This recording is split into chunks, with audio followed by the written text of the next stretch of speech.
There's always people out there who are doing far better than you on pretty much anything you want to imagine. And if all you're doing is seeing yourself in their reflected light, let's say, then it's going to be pretty damn dismal. But it's not a good comparison because, well, first of all, there's danger in just comparing yourself to others, period, because they're not you. And God only knows what struggles they had to undertake to get to where they were, or what burdens they're currently carrying that you're not aware of. But you can certainly contrast yourself with yourself. And that's a lot better. It is the only way. Well, it's also the only way of really measuring anything approximating proper improvement. You can actually tell when you're a little better than you were yesterday. Right.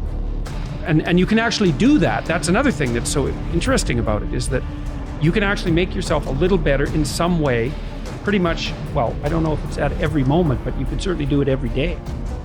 Be careful who you share good news with, because you want to share good news with people who are going to be genuinely happy for you, and be careful who you share bad news with, because that's equally tricky. You want someone who will listen to you when you're having trouble and allow you your grief.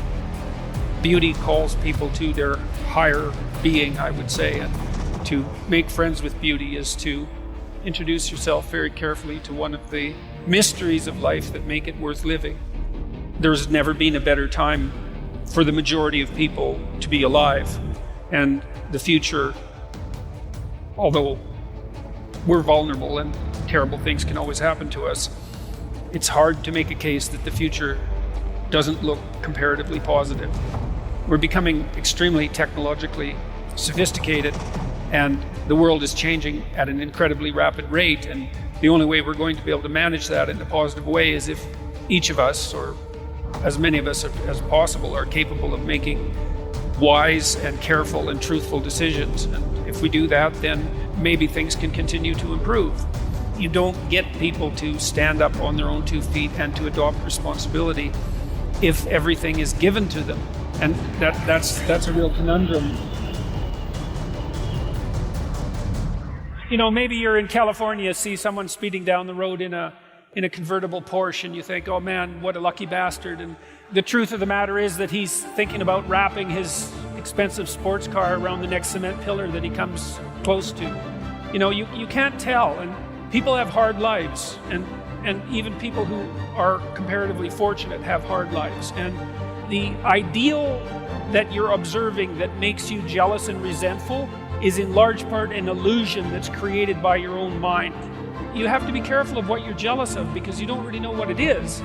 And then the other thing that's kind of useful is to understand you're quite different from other people, and you shouldn't be comparing yourself to them because they're not like you. They don't have your family. They don't have your temperament. They don't have your troubles. They don't have your abilities. The only person that has those is you. One of the rules, I think it's rule 4, is compare yourself to who you were yesterday and not to who someone else is today. And see, that's a game you can win.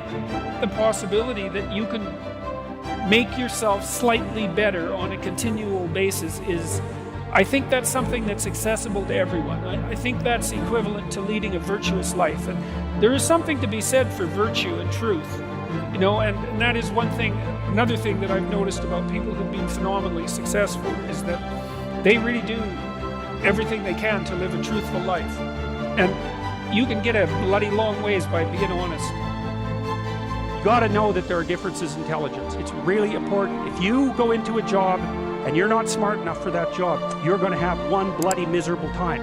And you're going to make life wretched for the people around you because you won't be able to handle the position. But what you really want to do, as far as I can tell, if you want to maximize your chances for both success and let's say well-being, is you want to find a strata of occupation in which you would have an intelligence that would put you in the upper quartile. That's perfect. Then you're a big fish in a small pond. And you don't want to be the stupidest guy in the room. It's a bloody rough place to be.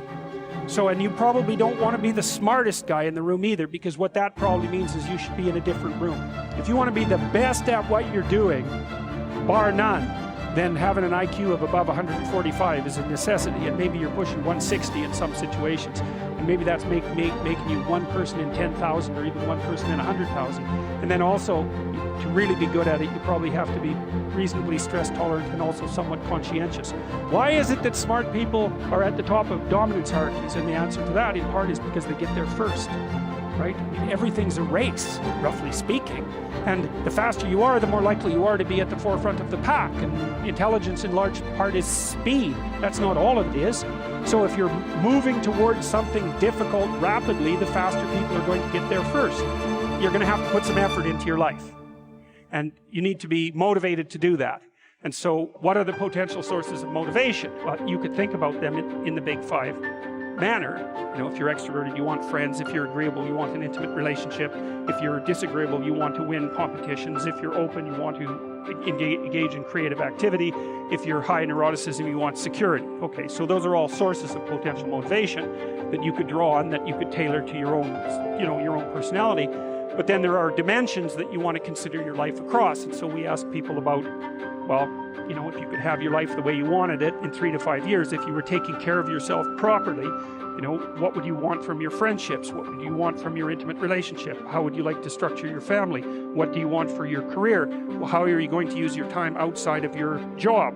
And how are you going to regulate your mental and physical health, and maybe also your drug and alcohol use, because that's a good place to auger down. And that tangles in your incentive reward system. We talked about the dopaminergic incentive reward system, and that's the thing that keeps you moving forward.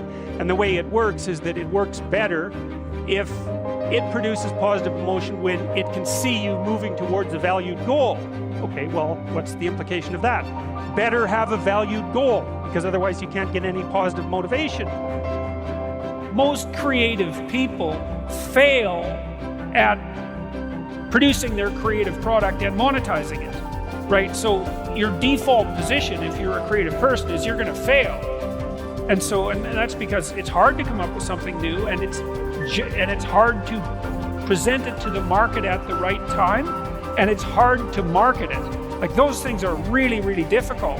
And so what successful entrepreneurs do is they just keep doing it over and over and over and over and over and over and over, and eventually, if they're fortunate, one of their ideas happens to hit the right place at the right time. Even if your idea is good, that doesn't mean it will be successful. There's so many things that have to be taken into account. So this is partly why persistence, and that's part of conscientiousness, is so useful. It's like persistence is helpful because it enables you to run many, many experiments. And you need to know that the baseline is failure. It's important, because otherwise you'll blame that on yourself. And some of that's useful because there's probably some things that you could improve about yourself, but it's very difficult to go from 0 to 1.